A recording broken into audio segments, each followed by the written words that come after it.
Pusat pangkalan Israel meledak. Perang besar Israel dan Palestina menjadi sorotan di seluruh dunia.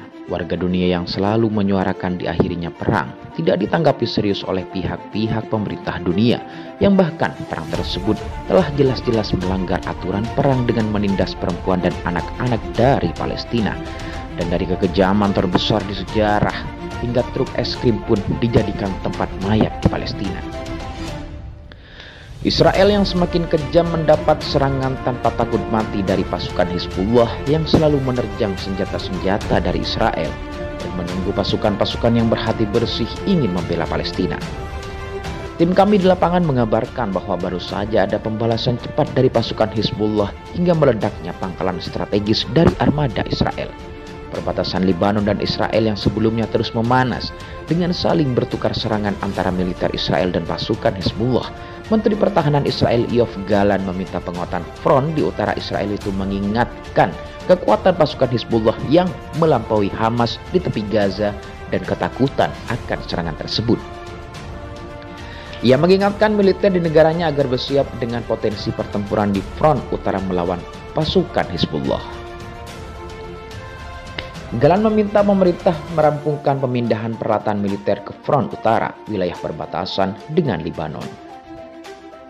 Ketika Hamas melancarkan serangan ke Israel pada 7 Oktober 2023 lalu, kelompok Hizbullah Lebanon turut mengambil tindakan serupa. Menurut Israel, Hizbullah telah menembakkan puluhan rudal anti-tank, roket, dan mortir ke posisi militer mereka dan kota-kota Israel sejak serangan Hamas dimulai. Tel Aviv juga menyebut Hizbullah mengerahkan orang-orang bersenjata untuk menyusup ke dalam Israel sendiri. Awal pekan ini IDF memperingatkan Hizbullah agar berhenti melancarkan serangan terhadapnya. IDF pun menyatakan siap memberikan respons mematikan jika Hizbullah terus melakukan hal tersebut dan mengancam akan menyerang mereka. Dia mengungkapkan IDF telah menambah jumlah personilnya di perbatasan utara dengan Lebanon dan merespons beberapa serangan yang dilancarkan dari negara tersebut. Pada Ahad lalu, IDF juga mengatakan pihaknya telah mengisolasi wilayah hingga 4 km dari perbatasan dengan Lebanon. Warga sipil dilarang memasuki wilayah yang diisolasi tersebut. Langkah itu diambil dari tengah baku hantam antara pasukan Israel dan Hizbullah. Sementara itu, Wakil Ketua Hizbullah Naim Qassem sempat menyampaikan bahwa seruan internasional dan regional agar kelompoknya tidak terlibat dalam konflik Hamas dan Israel tidak akan diindahkan. Seruan di balik layar yang dilakukan oleh negara-negara besar, negara-negara Arab, utusan PBB yang secara langsung dan tidak langsung meminta kami untuk tidak ikut campur, tidak akan berpengaruh dan tidak akan kami indahkan, kata Qassem seperti dikutip dari Hizbullah TV Al-Manar. Dia menegaskan bahwa Hizbullah mengetahui tugasnya dengan sangat baik. Kami siap dan siaga sepenuhnya siap, ujar Qassem.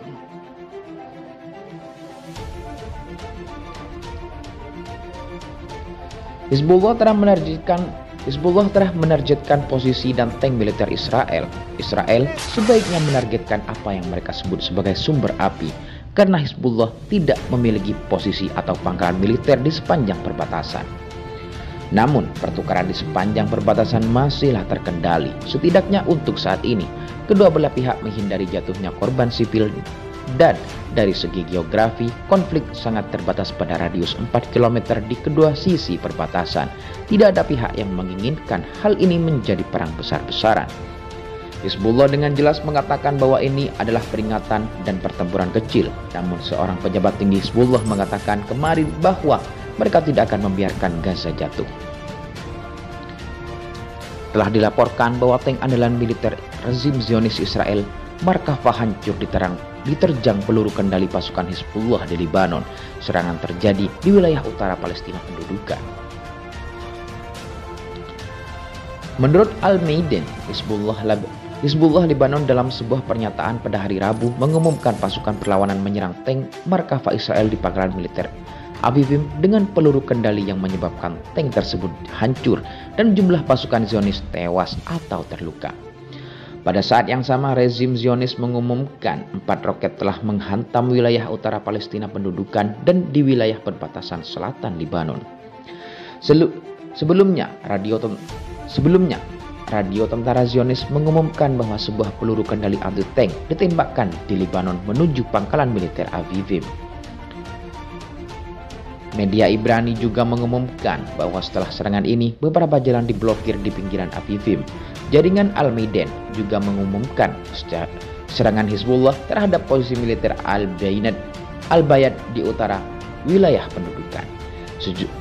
Sejauh ini, puluhan ribu Zionis telah meninggalkan kota-kota perbatasan Lebanon karena takut serangan pasukan perlawanan dari Hizbullah radhiyallahu anhu.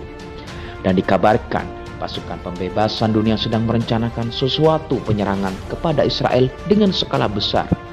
Dan Indonesia juga termasuk dalam organisasi pasukan tersebut.